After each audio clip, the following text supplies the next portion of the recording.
This program is made possible by Hay House, an international publisher helping people transform their lives through books, audios, and gifts that inform, enlighten, and inspire.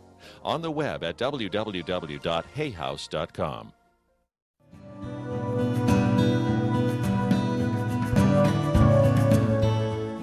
In this program, I'm going to be talking about 10 principles. These are principles that I have thought a great deal about. I've given many graduation speeches. I have 8 children. I've spoken to them about various things that I think of as my wisdom being passed on to them. But that's not what these principles are about.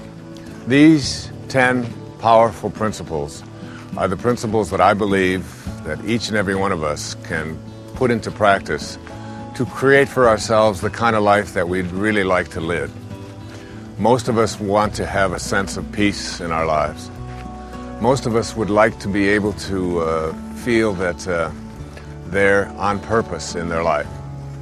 But so often we get tied down with trying to fit in, trying to do things the way other people tell us that we're supposed to do them, trying to be a good person, trying to be successful in a material sense.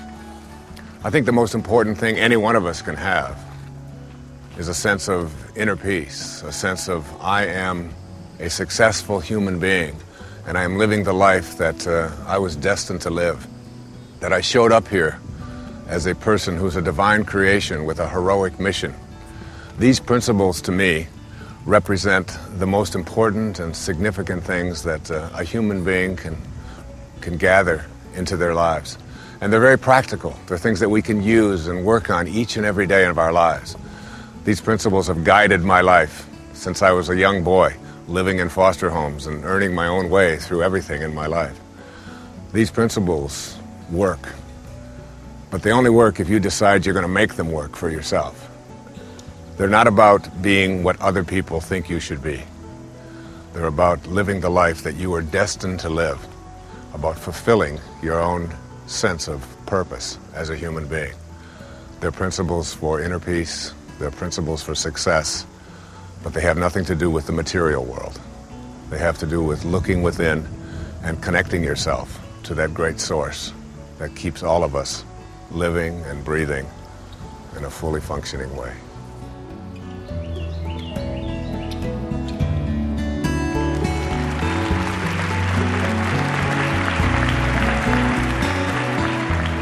Dr. Wayne Dyer is a best-selling author, lecturer, and modern philosopher.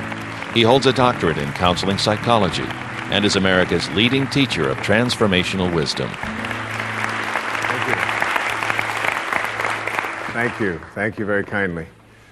We are here in a very special place.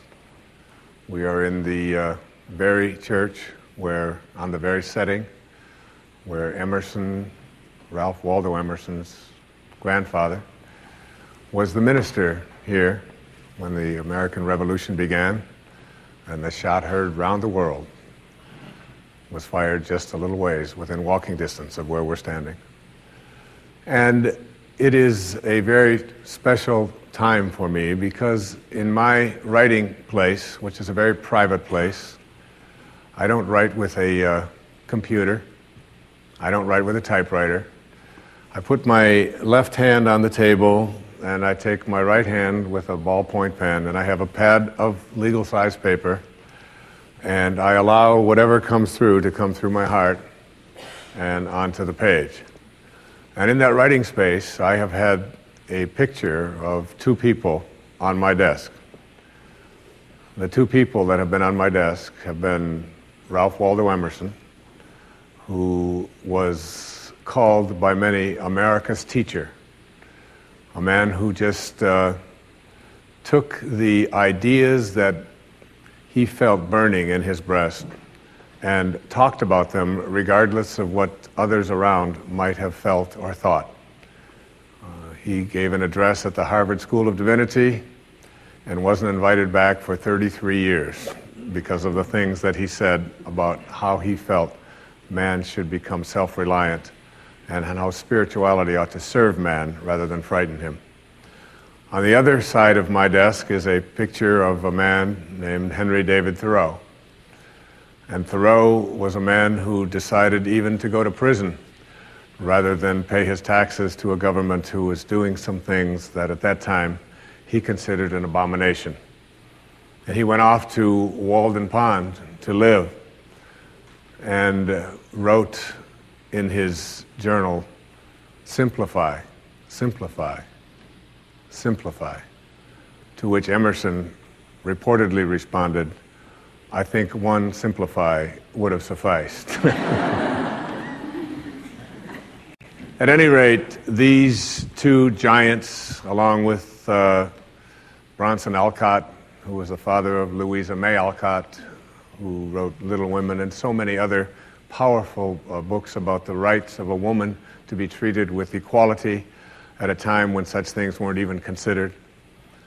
These were people who took stands on abolition when it was not an easy thing to do.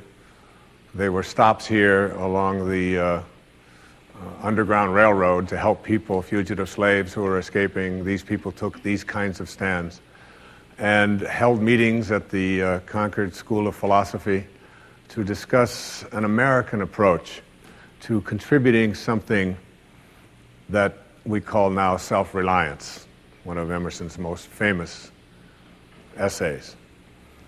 And I am honored to be here in the same city, on the same site, in a building that has been rebuilt, but where Emerson's grandfather was the minister. So Concord was very accommodating to us to put this program together.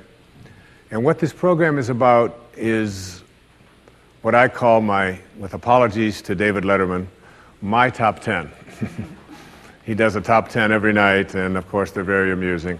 These are my top 10 principles for living a life of success and a life of inner peace. I've been invited many, many times to give graduation addresses, in high schools and universities, and I've attended many of them when my own children have graduated, and I've attended at my own graduations at various times in my life.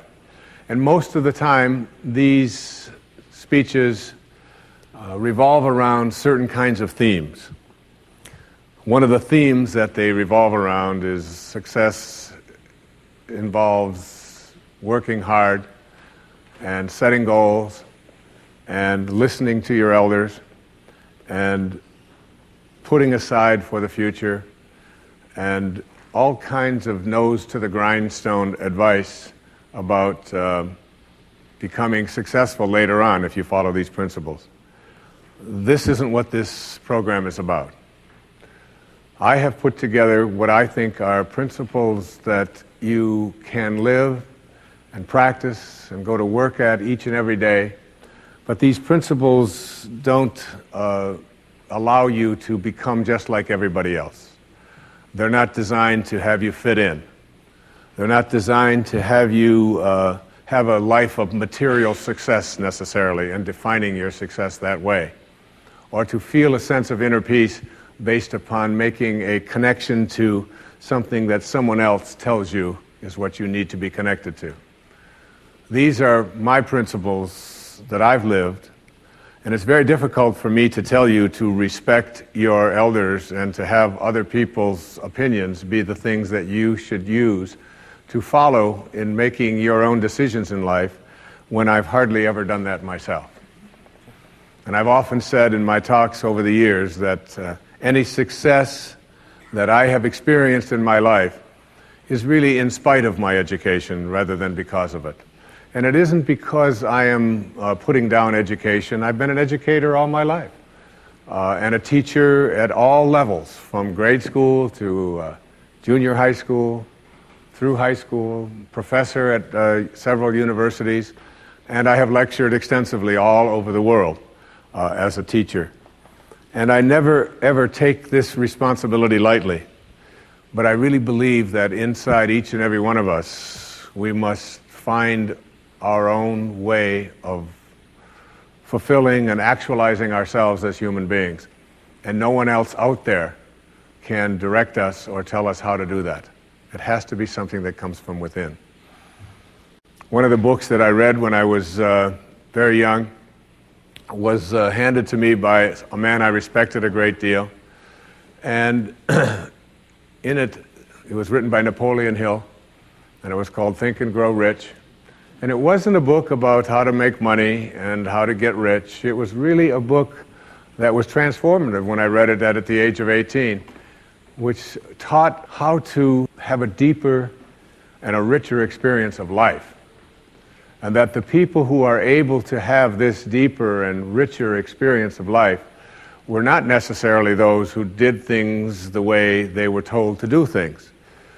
In fact, what they had that seemed to distinguish them more than anything else from those who didn't achieve a measure of success and inner peace in their lives was something that he called a burning desire.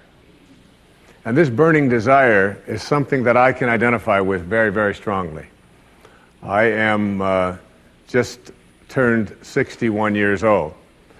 And at the age of 61, I can honestly say to you that I have never really in my life experienced something called scarcity.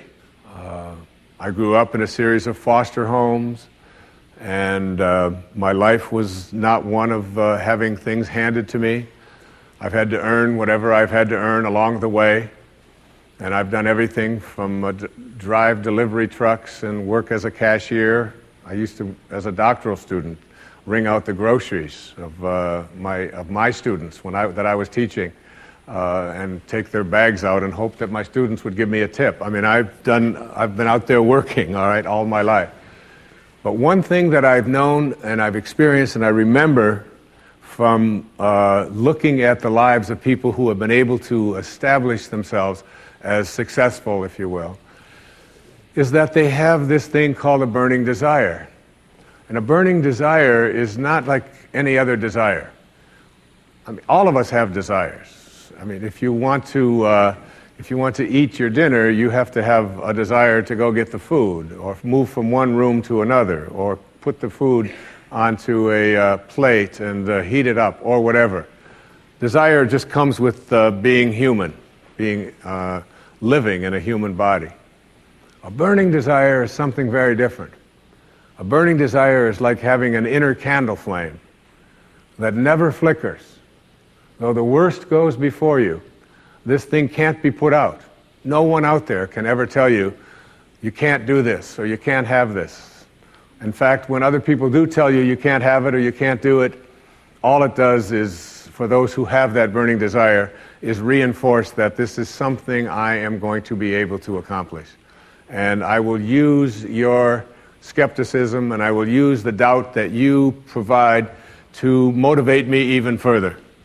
And I've always felt that in my life, that even when I lived in a home where there were a group of children, I was the one that always had a little bit of money jingling in my pockets, because I would sleep with the snow shovel at night when it would snow. And I'd wake myself up at 5 o'clock in the morning. And I would take that snow shovel out and I would shovel the snow of all of the houses in the neighborhood without even asking anybody if they'd like it shoveled. And then I'd go back and knock on the door, and I was cute. I was a cute little kid. I had this blonde hair. I know that's hard to imagine. I've sent it all away now. And I would just stand there and say, I shoveled your snow for you. And sometimes I would get a nickel or a dime. I even got a quarter on a couple of occasions. That doesn't sound like much, but that was 1946, 47.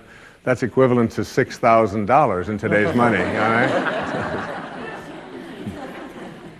And I can remember the other kids always saying, Wayne is the one that had money jingling in his pocket. And it wasn't because I had any special abilities that the others didn't have. It was because I had this thing called a burning desire to be able to have within me whatever I needed to be able to purchase the things that I wanted. And that burning desire has been something I've had with me, and it's why I put a program together just like this. Because I believe so strongly in the message of public television. I believe so strongly in the idea that we have a spiritual deficit in this country, and that we don't have an information deficit. There's plenty of that. But there's a deficit of spirit, a deficit that says there's not enough of us that feel connected to the highest and the greatest part of ourselves. And these top 10 principles that I have put together here for this program, you might want to jot down. You might want to go into your desk and just take out a little piece of paper. But I think if you practice them and look at them and see them, they come from someone who's had a burning desire, but has also been living a life in which I have felt independent of the opinions of others in terms of whether or not I should or shouldn't be doing that. There's something that I allow to consult myself, within myself, rather than looking outside to see if this is right or not. And so let me just I'll number them and I'll go through them and I'll give you some examples of them, and you decide whether they're to your liking or whether they work or not. The first of these principles came from a Vedantic scholar in the 10th century. His name was Tilopa. It's not exactly bestseller books, but it's the kind of thing that really excites me, because I think of going back 1,000 years or 2,000 years and reading what some of the greatest minds had to say and how open they were to the potentiality that each and every one of us have for greatness. And this first principle says, as Tilopa put it, have a mind that is open to everything and attached to nothing. One of the central principles of my life is that no one knows enough to be a pessimist about anything. And that each and every one of us, when we close our mind to what is possible for us or what is possible for humanity, closes off the genius that resides and lives in each and every one of us. Having an open mind doesn't necessarily mean finding fault with all of the things that you've been taught by others. It means opening yourself up to the potentiality and the possibility that anything and everything is possible. So having a mind that is open to everything and attached to nothing really means finding within ourselves the ability to get rid of a trait that I find so common in the contemporary world. Do you know that most people that I meet spend their lives looking for occasions to be offended? They actually are out there hoping that they can find some reason to be offended. And there's no shortage of reasons. They're out there everywhere. The way this person dressed, what this person said, they turn on their TV, they hear the news, they're offended by this, someone used language that they didn't like, someone doesn't share the same customs that you, and people all day long. In fact, if you keep track tomorrow, you will find probably 100 reasons that you can go around being offended. But a mind that is open to everything and attached to nothing is a mind that says, I'm never looking for anything to be offended by. And that whatever anybody else out there has to say, my response to that is, that's an interesting point of view. I've never considered that before. I remember being interviewed for a morning television show, and the woman that was interviewing me said, how does it feel to be talking to audiences where people have all of these strange beliefs, these weird things that they come to? And it intrigues me, because one of the things that Emerson said is, in one of his very first essays, he says the first thing we have to say respecting what are called new views here in New England, where we are right now, is that they are not new, but the very oldest of thoughts cast into the mold of these new times. And that was in 1842. He was speaking about that. And this woman asked me the question. She said, doesn't it offend you that there's people out there and they're talking about people using crystals to heal somebody? And I remember my response. My response was that if I've got hemorrhoids and somebody out there is convincing me that crystals are going to heal them, I'm ordering crystal chairs. Why not? I mean, all you have to do is understand something called a placebo. And what is a placebo? It's nothing more than a convincing belief. If I hand you this pill and say this pill is going to cure your arthritis, and you take it and the pill is just a sugar pill, but your arthritis disappears, I'm into buying those placebos. Where can I get some of those placebos? And it's true of everything. And it's when you think about all the things that we enjoy and what our life is like, it took people who had a mind that wasn't closed to allow us to make the progress that we've made. Progress is impossible if you always do things the way you've always done things. But the other word in this, what Talopa said, is be attached nowhere. Be attached nowhere. Attachment really means I am deluding myself into a belief that if I can't have or if I can't do this or that thing, then somehow I am going to become immobilized. So an open mind that is detached. In my most recent book, in A Spiritual Solution to Every Problem, I have an observation. And it's an observation from Anthony DeMello, a man I respect enormously, a priest, who, in The Way to Love, puts it this way. Here's a great test for your relationships, especially the relationships that you're in with those whom you love, not your children, but your spouses and your lovers and so on. Try this test on for size. 1, I am not really attached to you at all. I am merely deluding myself into the belief that without you, I will not be happy. And 2, and here's the toughest test for non-attachment, I leave you free to be yourself, to think your thoughts, indulge your tastes, follow your inclinations, behave in ways that you decide are to your liking. How's that for a challenge? And so what most of us do in our relationships and why they are not as successful as we would like them to be is that we become attached and we tell ourselves that if this person behaves in a way that I find offensive, then I can't be happy. I make my happiness, my fulfillment dependent upon those people that I love being what I think that they should be. And detachment doesn't mean being a victim. It just simply means I know that I can make my life fulfilled and happy by having a mind that is open to everything and attached nowhere. The second principle is a very simple principle.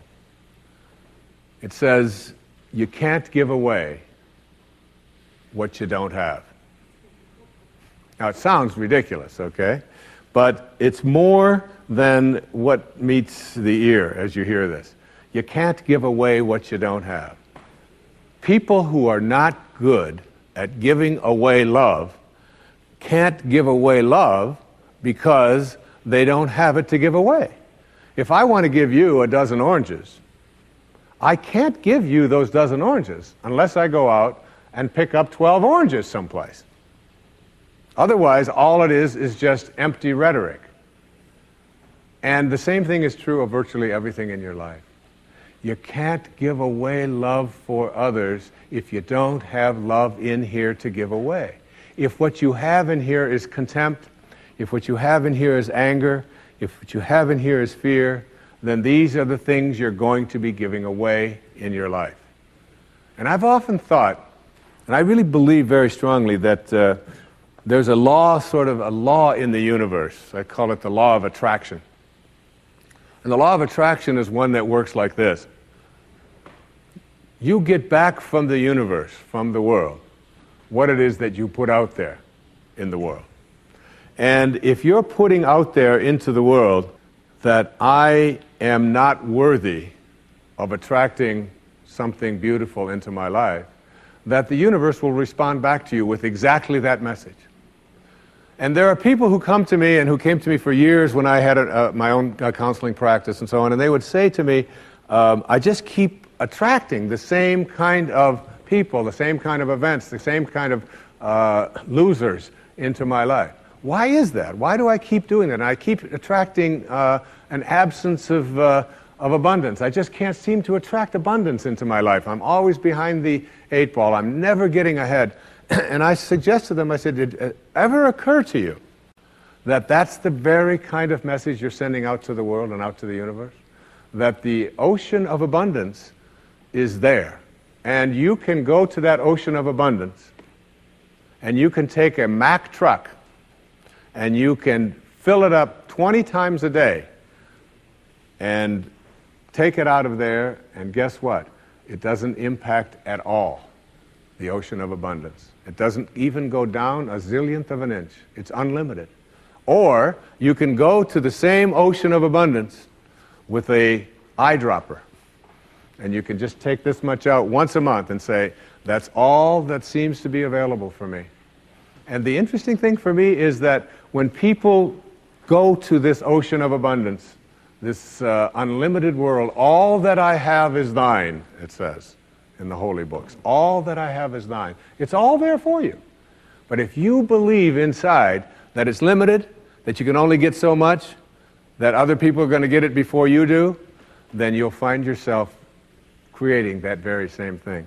And the even more interesting part about this, you can't give away what you don't have principle, is that if your message to the universe is gimme, gimme, gimme, which is a lot of people's message to the universe. I want this from you, I want that from you, please give me this, I have to have that. That's what their prayer is like, that's what their message is, and they say, I want this from the universe, gimme, gimme, gimme.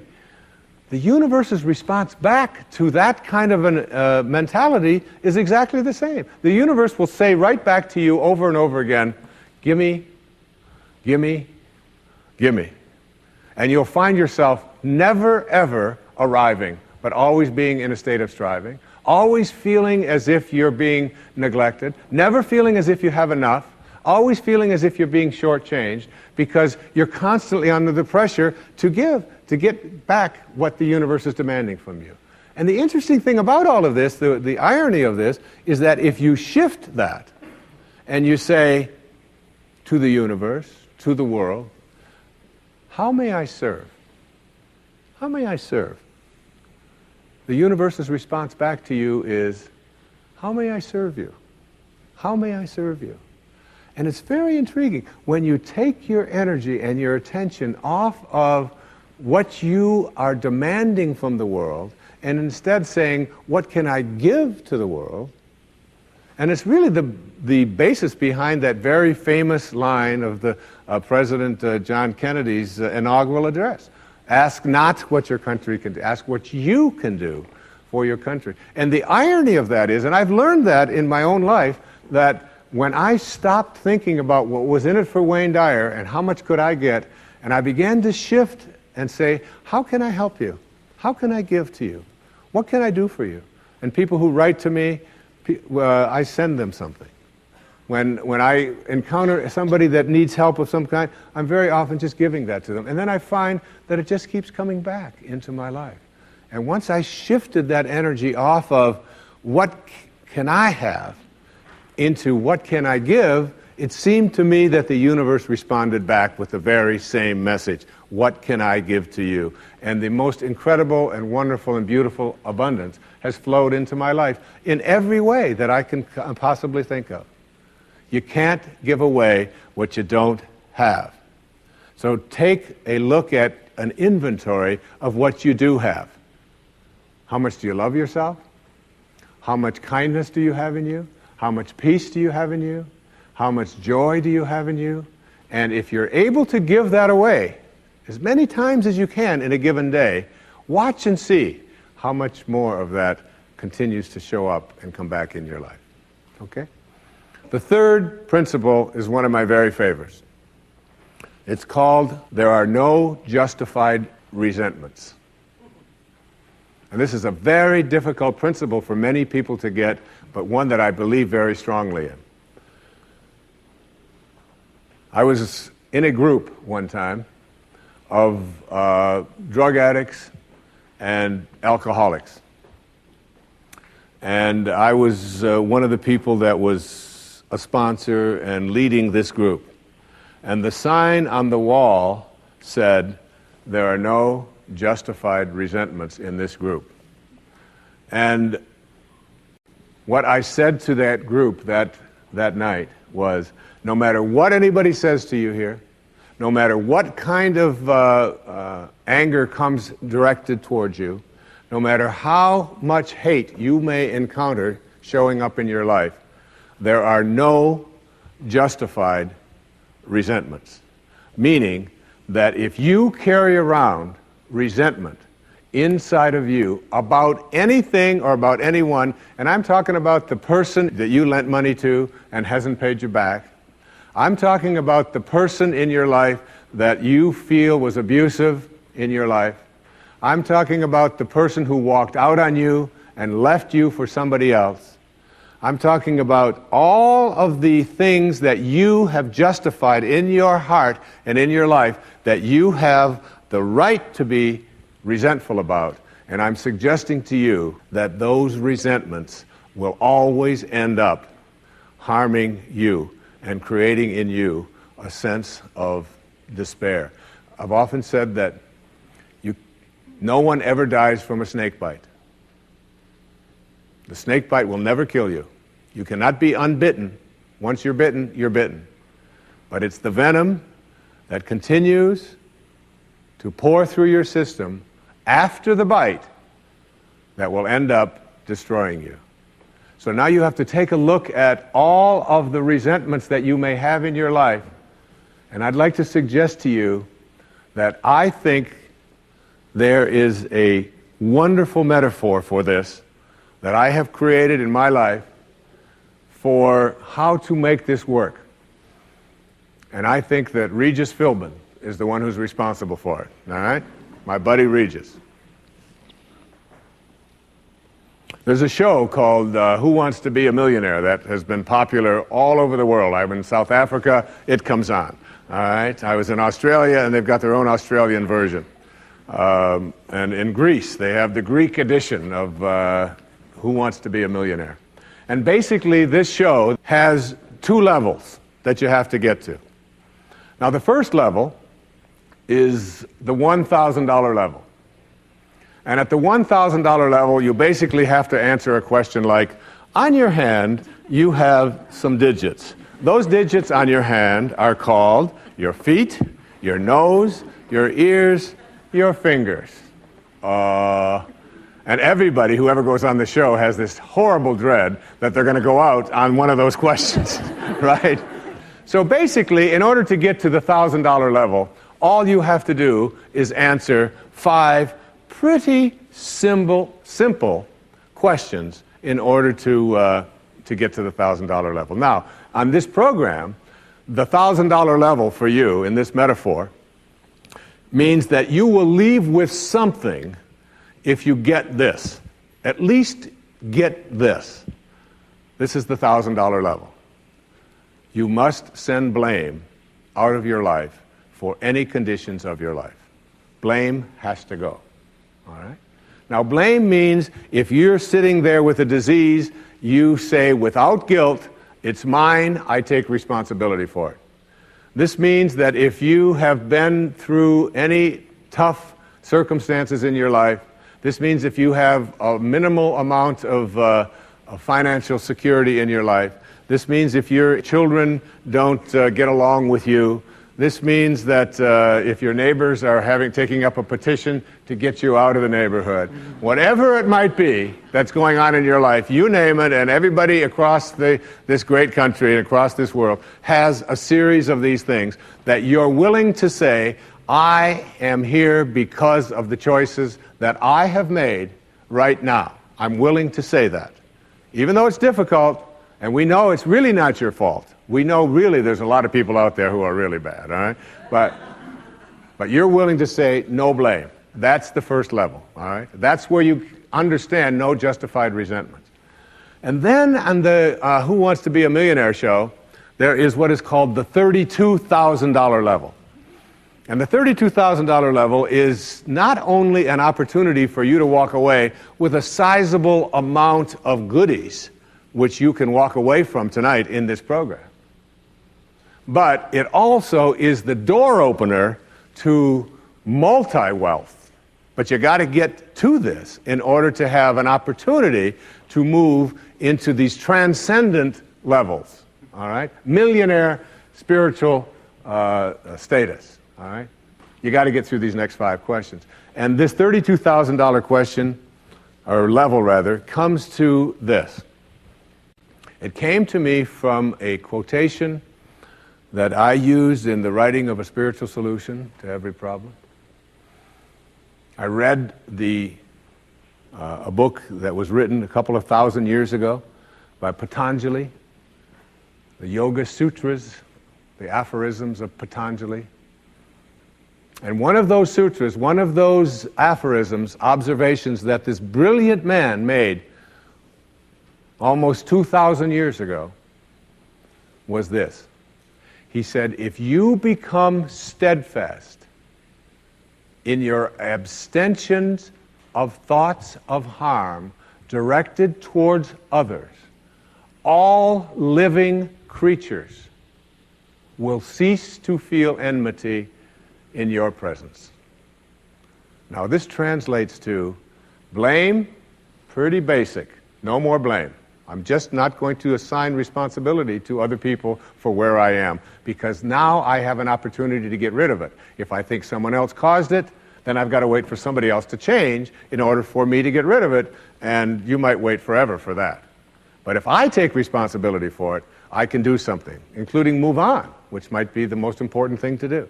All right?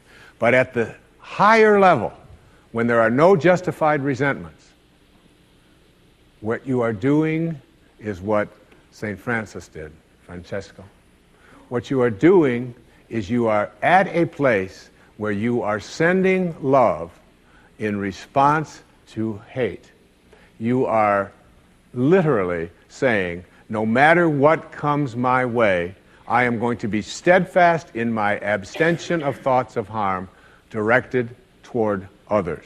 I'm going to work hard at, no matter what comes my way, having it come out of me what I want to come out of me, and that is love, and that is a higher energy. And if you can get to that level, Patanjali said, all living creatures will cease to feel enmity in your presence. I have a little girl, a precious little girl. I have 6 precious girls and 2 precious sons, but I have a little girl who is almost 12. And she loves animals like no one I've ever met in my life. I mean, her whole life revolves around animals. And when we walk in the woods, butterflies avoid me, fly away from people around, and they come and they land right on her arm, and it happens all the time. All living creatures, she couldn't have a thought of harm directed towards any living creature. And Patanjali said to us, all living creatures will cease to feel fear or enmity or anger in the presence of those who can send love in response to hate. That's what I mean when I say there are no justified resentments. What I'd like to do, I'd like to share a little story here with you. It's a very tender story. It was sent to me by someone who sends me beautiful things in the mail. And I call it the Teddy story. And I'd like to read this to you, if I can do it without tearing up. And this story illustrates this as well as anything I've ever seen. There's a story many years ago of an elementary school teacher. Her name was Mrs. Thompson. As she stood in front of her 5th grade class on the very first day of school, she told the children a lie. Like most teachers, she looked at her students and said that she loved them all the same. But that was impossible, because there in the front row, slumped in his seat, was a little boy named Teddy Stoddard.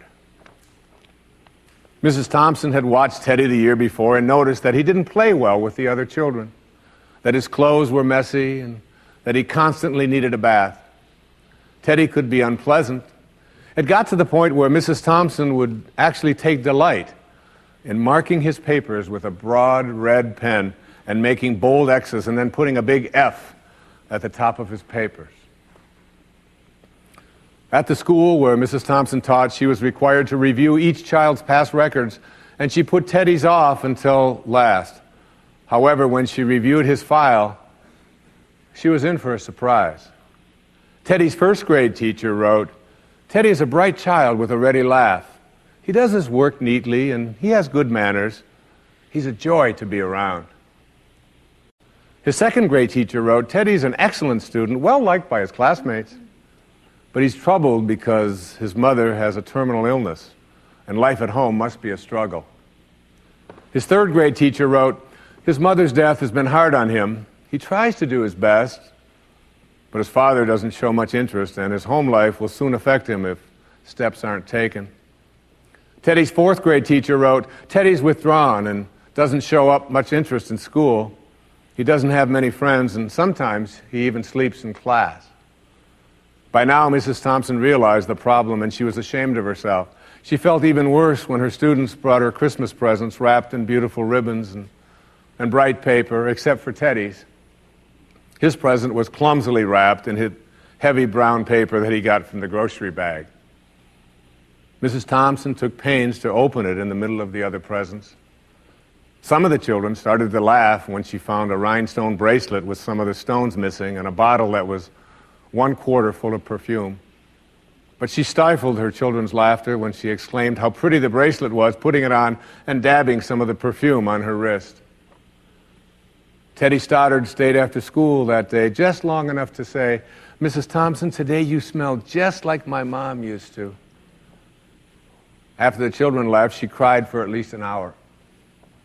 On the very day, she quit teaching reading, writing, and arithmetic, and instead, she began to teach children. Mrs. Thompson paid particular attention to Teddy. As she worked with him and his mind seemed to come alive, the more she encouraged him, the faster he responded. By the end of the year, Teddy had become one of the smartest children in the class, and despite her lie, became one of her teacher's pets. A year later, she found a note under the door from Teddy telling her that she was still the best teacher he ever had in his whole life. 6 years went by before she got another note from Teddy. He then wrote that he had finished high school third in his class, and she was still the best teacher he ever had in his whole life. 4 years after that, she got another letter saying that while things had been tough at times, he stayed in school and stuck with it, and would soon graduate from college with the highest of honors. He assured Mrs. Thompson that she was still the very best and favorite teacher he ever had in his whole life. Then 4 more years passed, and yet another letter came. This time he explained that after he got his bachelor's degree, he decided to go a little further. The letter explained that she was still the best and favorite teacher he ever had, but now his name was a little longer. The letter was signed Theodore F. Stoddard, M.D. But the story doesn't end there. You see, there was yet another letter that spring. Teddy said he'd met this girl and was going to be married. He explained that his father had died a couple of years ago, and he was wondering if Mrs. Thompson might agree to sit in the place at the wedding that was usually reserved for the mother of the groom. Of course, Mrs. Thompson did, and guess what? She wore that bracelet, the one with the several rhinestones missing. And she made sure she was wearing the perfume that Teddy remembered his mother wearing on their last Christmas together. They hugged each other, and Dr. Stoddard whispered in Mrs. Thompson's ear, "Thank you so much for making me feel important and showing me that I could make a difference." Mrs. Thompson came with tears in her eyes and whispered back, "Teddy, you have it all wrong. You were the one who taught me that I could make a difference. I didn't know how to teach until I met you." Isn't that a beautiful story? Yeah.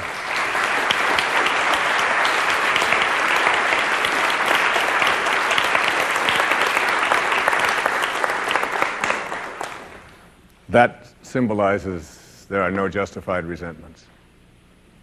Work at reaching that $32,000 level, the place where the only thing you have to send is love, because that's what's inside. And that's the message of our greatest spiritual teachers. That's all they ever had to give away. The next principle I call don't die with your music still in you. And who better to quote than Thoreau right here in Concord when he talked about some of us hear a different drummer and we must march to the music that we hear. But all of you, everybody watching, everybody here in this beautiful parish, All of you have some music playing. And all of you have a heroic mission. There's no accidents in this universe. We all show up here with a purpose. There's an intelligence that is a part of everything and everyone, and all of us are connected to it. And too many of us are afraid to listen to that music and march to it. You out there, I know you have a book you wanted to write. I know there's a composition you wanted to compose. I know there's a song you want to sing someplace. Maybe you want to raise horses out in Montana. Or maybe you want to open up an ice cream shop on Cape Cod. Who knows what it may be? Maybe you just want to travel and see the world. Maybe you want to go into a relationship with someone but you've been afraid to, but your heart says it's the right thing to do.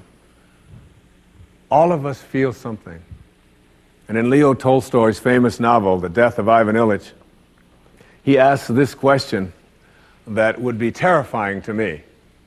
He says, as he has his accountant from Moscow lying on his deathbed, contemplating the horror of this question, what if my whole life has been wrong? I've known what my music is. It's playing right now. As I stand here in front of you with these cameras and in this place, and as I sit down and write my books and tell the world what I know are my truths, I feel always completely on purpose and fulfilled. And no time will I ever come to the end of my life and say, what if my whole life has been wrong? Whoever you are, whatever that music is, however distant it may sound, however strange, however weird others may interpret it to be, don't get to the end of your life and know that you're going to leave and not have it played yet. Don't die with your music still in you. It's the message of the greatest teachers who've ever walked among us.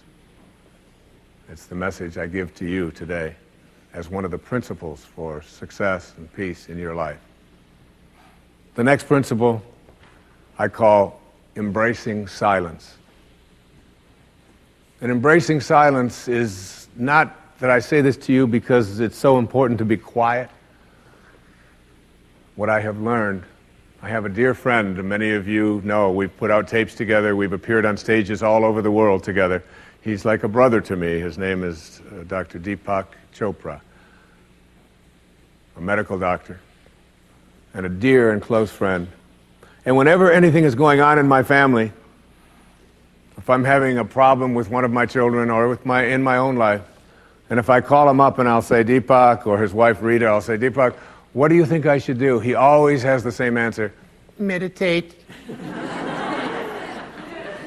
I'll say, yes, Deepak, I understand meditate, but I said, what do you think? He said, Wayne, go deep inside and meditate. Always meditate. I'll say, will you put Rita on? Wayne, meditate. I say, all right. And you know, I've learned a lot in meditation. But what I know most about getting quiet and getting peaceful is this, that there's only one power in the universe, and it doesn't matter what you call it.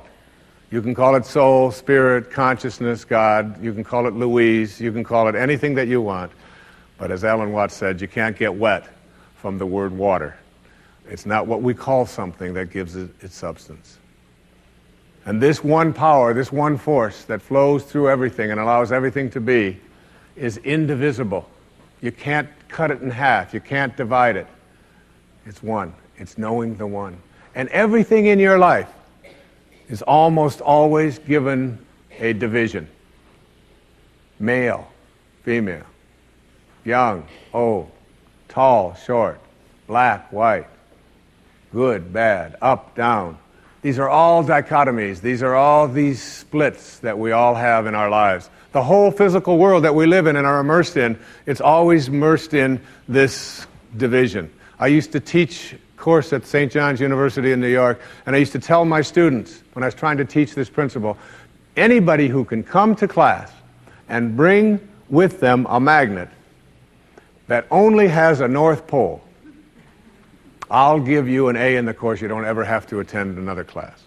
And no matter how thin they would slice that magnet, there was always the South Pole, because the physical world is made up of dichotomies. But we have to learn to fuse the dichotomies. And in fusing the dichotomies and blending the one, that's what silence does for us. That's why embracing silence is so powerful. Because no matter how many times you cut silence in half, it's like zero. You still only get silence. In Zen, they say it's the space between the bars that holds the tiger. And it's the silence between the notes that makes the music. These words that are coming out of my mouth right now come out of the silence. And finding that silence and embracing it means that you go to the place within you that you cannot divide. Just like you can't divide the source, the one, the spirit. You can't divide that either. It's only one. So when you go into your silence and you begin to practice meditation and you begin to make this a part of your life and embrace silence, what you discover is this is where you'll come to know your source. You'll make conscious contact with your source.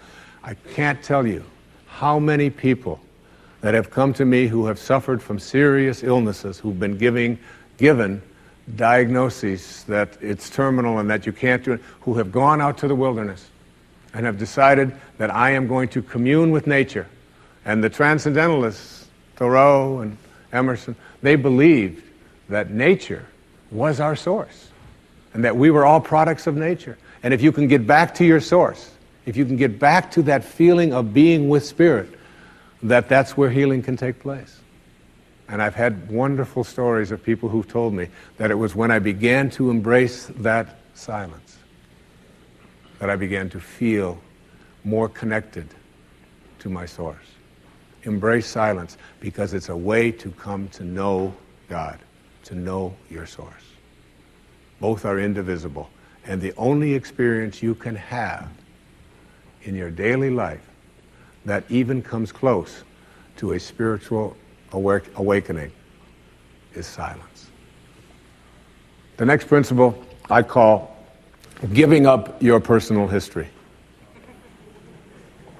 And I learned it from a man named Carlos Castaneda, who once said that one day, he said, I finally realized that I no longer needed a personal history. And just like drinking, he said, I gave it up. And that, and only that, has made all the difference in the world. You know the nice thing about giving up your personal history is that if you don't have a story, you don't have to live up to it. All of us have these bags of manure that we carry around with us called our past. And the people who have done things to us and the events and the circumstances, all of this stuff that we use and we bond to. And we bond ourselves to these wounds of our past and we identify ourselves on the basis of these wounds. And every once in a while we set it down and we reach in there and we smear it all over ourselves. And then we wonder, why does my life smell so bad? I don't understand this. When in fact, the now, this moment, merging yourself into the now means that you may have been in a relationship. I had a woman from Holland who came over to see me whose husband had left her after 25 years. She had 4 children and she just had been on the verge of suicide. And she was losing weight and she was depressed and she was taking all kinds of drugs for it and she was getting sicker and sicker because she just couldn't get over it. And she came to a book signing that I was doing at a bookstore down in Florida. And she said, you've got to say something to me.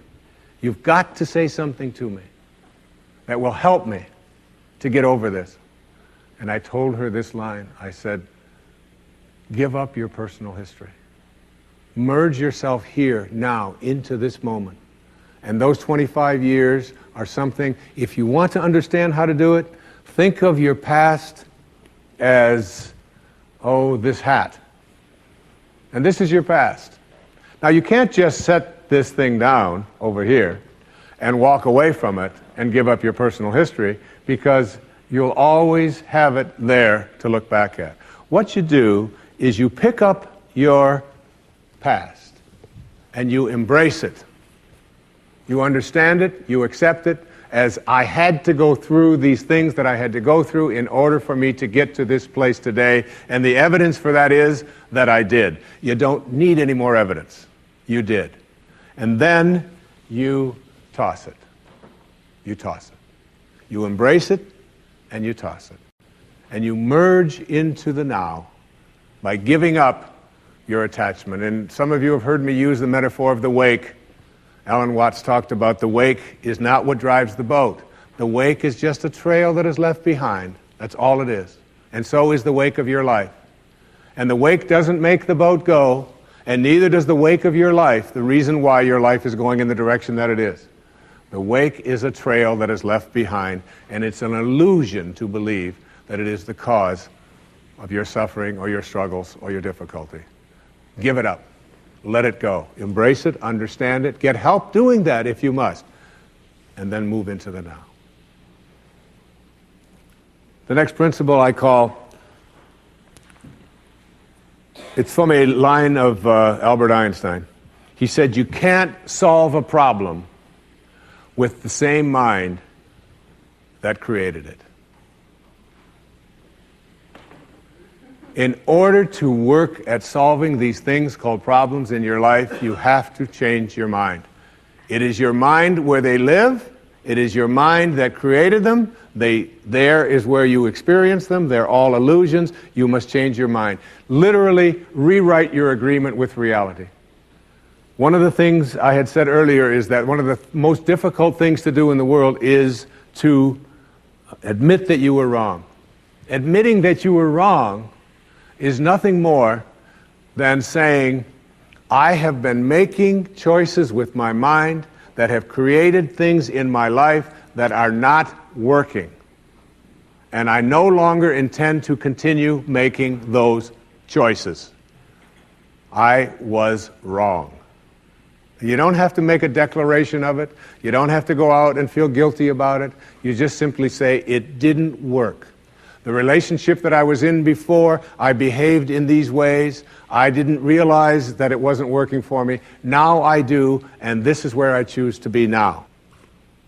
The secret of a successful relationship is, to me, understanding that you put your attention and your energy in a person on what you love rather than what you don't love. Robert Frost said it so beautifully. We love the things we love for what they are. For what they are. Not for what they ought to be, not for what they used to be, but for what they are. So when you look into the eyes of a person you're in a relationship with, whether it's your children, you catch them doing things right as much as you possibly can. That's oftentimes takes a lot of hunting, but you'll find it. And when you think that my relationship isn't working, remember, it's in my mind. What am I thinking about that person?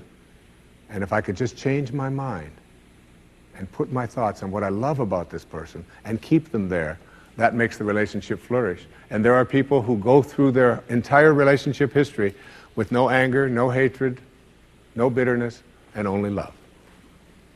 The next principle is, I call it treating yourself as if you already were what you would like to become. In other words, you get out in front of your life and you see yourself as having already what you know you'd like to have and deserve to have. My children know how to do this perfectly. I have a daughter who wanted a prom dress, and the prom dress was way outside the budget that I thought a prom dress should be. I thought a prom dress shouldn't cost over $20, so I do have a problem, right? But I upped it to somewhere around $250. I don't know how much, whatever. To me, it was still more than I paid for my first house, okay? But at any rate, she called and said, Dad, this is the only prom dress I could wear. I've got to wear this prom dress. If I don't wear this prom dress, it's just on and on and on with this wonderful. You know, I saw a wonderful book about how to raise teenage daughters. The title of it is Get Out of My Life, but first drive me and Cheryl to the mall, all right? That's the actual title. It's a good book. And so I told Serena, I said, it's just beyond the budget. I've got a certain amount of money that I'm willing to put for it. And she said, but I've already seen myself wearing it. I've already tried it on. I have a picture of myself in the dress in my living room, and I've already showed it to the guy who was taking me to the prom. I mean, it was this whole thing about, and she already saw herself in it. I said, well, if you see yourself in it, then you're going to have to also see yourself as earning the difference between what I'm willing to pay. And she drew up a contract. She went onto the computer, and on the background of the computer, you know, where they have these little background things they put on, there was 500 pictures of the dress, all right? And she signed a contract and said, I'll babysit, I'll do this, I'll do that, and I will pay the difference. And she did, and she wore the dress, because she understood that you treat yourself as if you already are what you'd like to become. There's a genius in you. You have to treat yourself as if you already were that genius. There's something you're completely capable of. See yourself as already there. Then you'll act upon those thoughts, because the ancestor to every action, said Emerson, is a thought.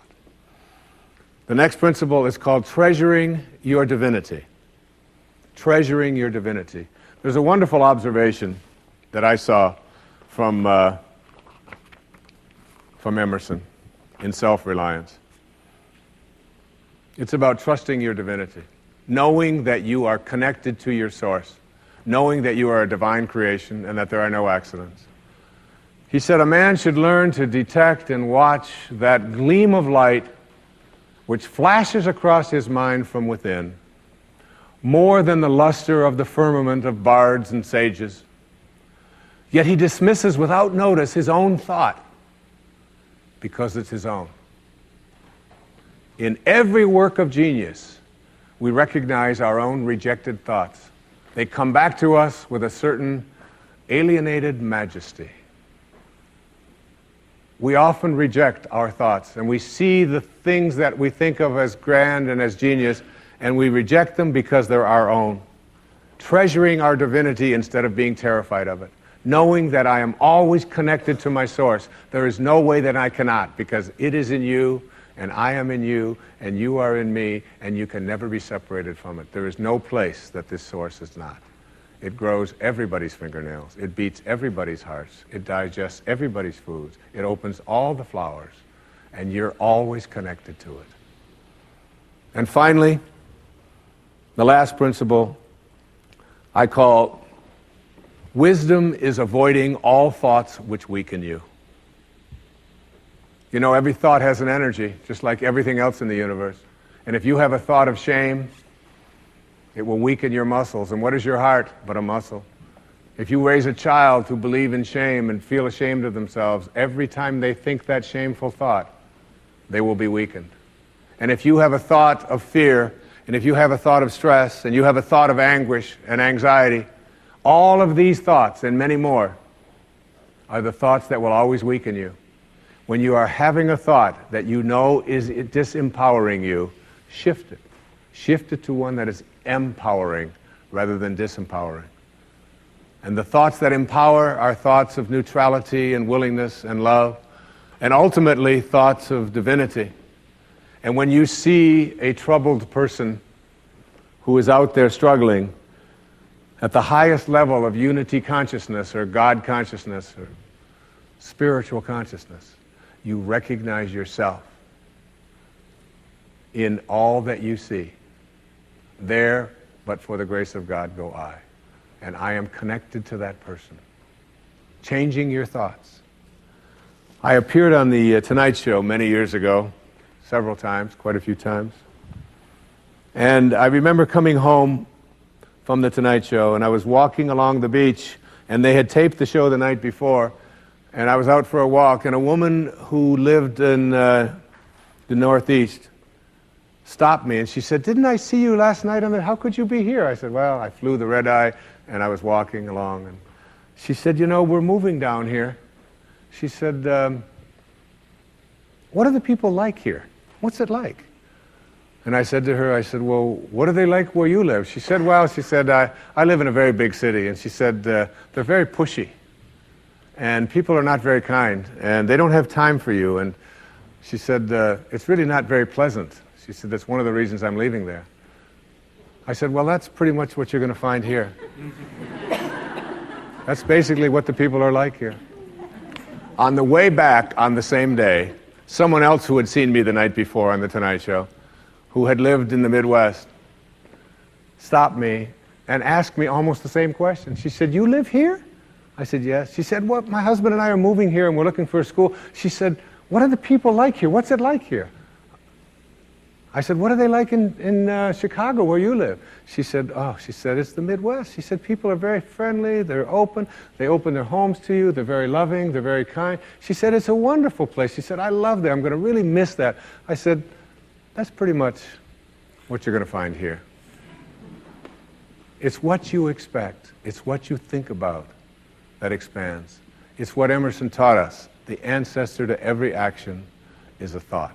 Change your thoughts, and you change your world. Change your expectations, and you change around what you begin to manifest and see showing up in your life. Thank you very much, and God bless you.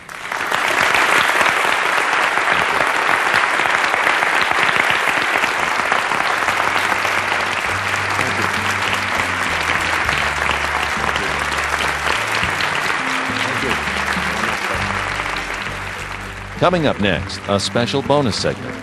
Dr. Dyer shares more teachings and stories about success and inner peace.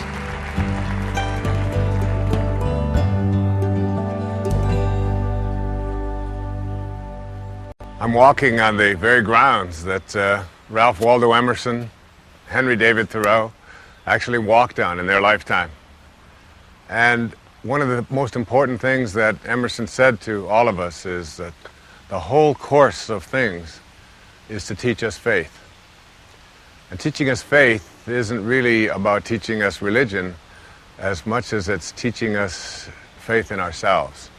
A belief that we are connected to something that is greater and grander than all of us, and that which we are connected to is divine, that we are all divine beings, and that each and every one of us ought to really consider very strongly treating ourselves that way at all times in our lives, recognizing the importance of our own thoughts, reminding ourselves that what we think about is what expands into our lives, and that our thoughts are the most powerful force that we have. They're our connection to eternity, so that each and every one of us should be remembering what Emerson and Thoreau and Louisa May Alcott and so many of those people who lived right here wrote about and talked about and encouraged us to form a transcendent view of ourselves and of our world. One of my very favorite words that was invented by a man who was a great teacher of mine, his name was Carl Jung. He called it synchronicity. And it's a term that reflects sort of a place where you can get to in your life where you can have a collaboration with fate almost, where you can begin to see things showing up into your life just because you were thinking them. And for some of us who are very practical minded, we think, well, that's absolutely impossible. All of these things are just coincidences. But the word coincidence is an interesting word. In mathematics, coincidence refers to angles that coincide. And in mathematics, two angles that coincide are said to be two angles that fit together perfectly. And we have taken a term that means things that fit together perfectly and assume that somehow it's all done accidentally. But in a universe in which there is an intelligence guiding everything, there are no accidents. One of my favorite ways of describing this, I did with a friend of mine years ago on some tapes. His name was Deepak Chopra. And Deepak and I were in front of an audience in London. And we all of a sudden started dialoguing about how to get strawberry ice cream. And we came up with there are 4 ways to get strawberry ice cream. And they raised in level and consciousness from the lowest to the highest. So the first way of getting strawberry ice cream is to have a thought. Everything always starts with our thoughts. And the thought is, gee, I'd really like to have some strawberry ice cream. And then you act upon that thought. You get up, you get on your bicycle, you get into your car, you go for a walk, you go to the store, you purchase your strawberry ice cream, and you come home and you say, I've got strawberry ice cream. And we don't think that that's too amazing. But if you really look at it, it is very amazing, because that thought is invisible, it's formless, it's internal someplace. We know there's a command center in our brain but we've never seen the commander that's in there who says, I think I'd like to have some strawberry ice cream. So it's a pretty amazing process. Have a thought and then act upon it. The second way to get strawberry ice cream is to have a thought, gee, I'd really like to have some strawberry ice cream, and you stay right where you are, and you send one of your children off to get the strawberry ice cream. And this is a higher level of consciousness, because here you are just sitting there having a thought, and you just express a word, and someone else goes off, gets the strawberry ice cream, brings it back to you, and you think, this isn't too bad a way of doing it. The third way we talked about on stage was the more intriguing way. And the third way to get strawberry ice cream is to have a thought, gee, I'd really like to have some strawberry ice cream. And then someone walks by, and they say to you, excuse me, is this your strawberry ice cream? And when that happens, you go, whoa, booga, booga, booga. And you call everybody that you know, and you tell them, you can't believe what happened today. I was just thinking about having some strawberry ice cream, and a stranger just walked by, and there it was, and he handed it to me. This is what Jung called synchronicity. And this idea that you have a thought. Perhaps it's a thought about a sister that you haven't talked to in 5 years, and she lives on the other side of the country, and you can't get her out of your mind. And that thought represents an energy. And that energy says, gee, I'd really like to talk to my sister, but I haven't talked to her in a long time. And all of a sudden the telephone rings, and there's a feeling in here. And that feeling says, gee, I bet you that's my sister. And you pick it up, and sure enough, that's her. That's her calling you. And everybody that's out there has these kinds of experiences. You have a thought about something. I can remember one time having a thought about getting my screen doors fixed. And I had been given a hard time at home about get your screen doors fixed. And I just hate fixing screen doors.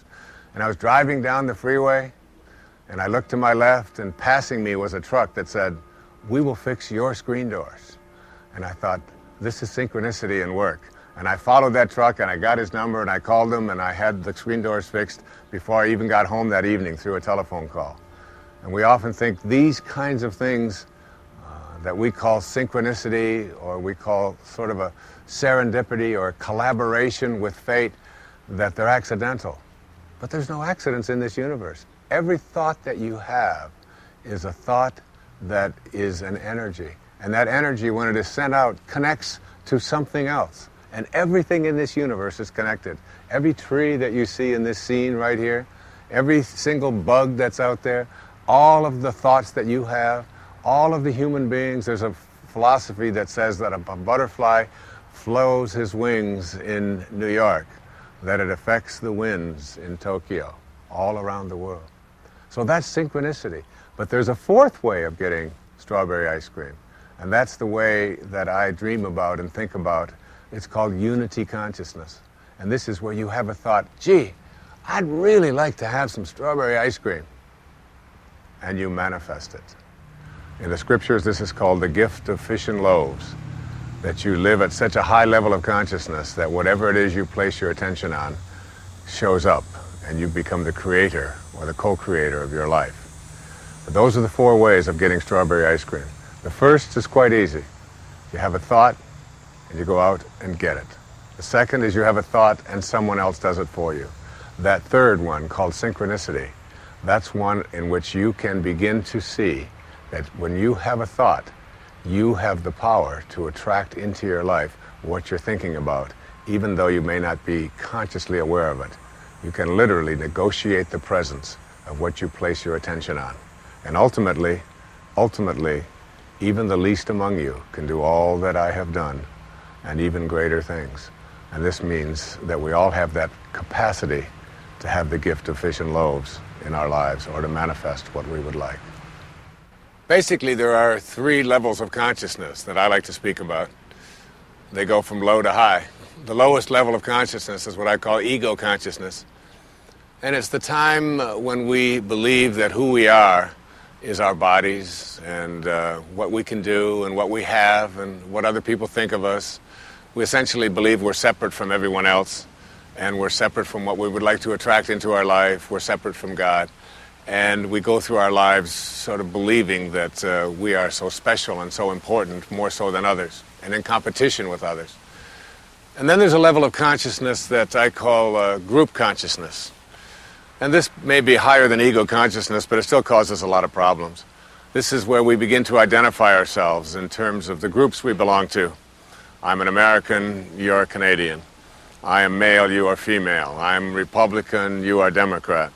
I am Muslim, you are Catholic, and on they go. And ultimately, we create an enormous amount of conflicts and ultimately wars over this group identification. But there's a third level of consciousness, is the one that I've always aspired to and try to teach people to go to, and that's called mystical consciousness, or unity consciousness, or even God consciousness. And this consciousness is one in which we begin to see ourselves not as separate from each other, but as connected to each other. And when we see another human being, we see the unfolding of spirit rather than their appearance, what color they are, what shape their eyes may be, what their belief systems or cultures they belong to. That all gets shifted into seeing the connection between all of us. And my friend Ram Dass, many, many years ago, tells a wonderful story that illustrates how difficult it is for some people to understand this level of consciousness. And he tells a story of a shepherd. And the shepherd was tending to his flock. And a person from this ego consciousness from another part of the world approached him. And he said to the shepherd, he said, would you mind if I ask you a few questions about your sheep? And the shepherd said, why, certainly. He said, well, tell me, he said, how far would you say your sheep graze or walk in a given day? And the shepherd said, well, I can't answer that question unless you tell me which ones you're speaking about, the white ones or the black ones. Well, this man said, the white ones. He said, well, the white ones walk 4 miles every single day. We've measured that. He said, that's amazing. And he said, what about the black ones? He said, well, the black ones also walk 4 miles. Well, he was a little perplexed by that, but he said, well, tell me this. He said, tell me, how much food would you say your sheep would eat in a given day? And the shepherd again said, well, I can't answer your question unless you tell me, are you speaking about the white ones or the black ones? He said, well, tell me about the white ones. He said, well, the white ones eat exactly 3.5 pounds of grass every single day. We've measured that. He said, really? He said, well, what about the black ones? And he said, well, they eat 3.5 pounds as well. Well, the man just got a little more frustrated. Finally, he said to him, he said, well, in the springtime, at shearing time, he said, how much wool would you say your sheep give? And the man said, which are you speaking about? He said, well, the white ones. And he said, well, we've measured that. He said, the white ones give 6 pounds of wool every spring at shearing time. And he said, well, what about the black ones? He said, well, the black ones give 6 pounds also. Finally, the man was beside himself. He just couldn't understand this. And he said to him, I don't understand this. Every time I ask you a question about your sheep, you ask me to divide them into the white ones and into the black ones, and then you tell me they're exactly the same. He said, why would you do that? He said, oh, he said, that may be a bit confusing to you. He said, let me explain. He said, you see all of those sheep out there? He said, yeah. He said, you see the white ones? He said, yeah. He said, I see the white ones. He said, well, the white ones are mine. I was given them, I raised them, and they're all mine. I own all of those sheep. Oh, he said, I understand. And he said, what about the black ones? He said, well, I own them too. And that was the story. And it's the story that I've always been amused by. I remember when I called one of my friends, and he laughed out loud at that story, Deepak Chopra. He said it got to him. The idea was that we, and from ego consciousness and group consciousness, need to divide everything into colors and into appearances. But there are some of us who understand that those are just artificial divisions and dichotomies, and in fact, everything in the universe is all sharing the same intelligence. We're all one, even though we try so hard to divide them up.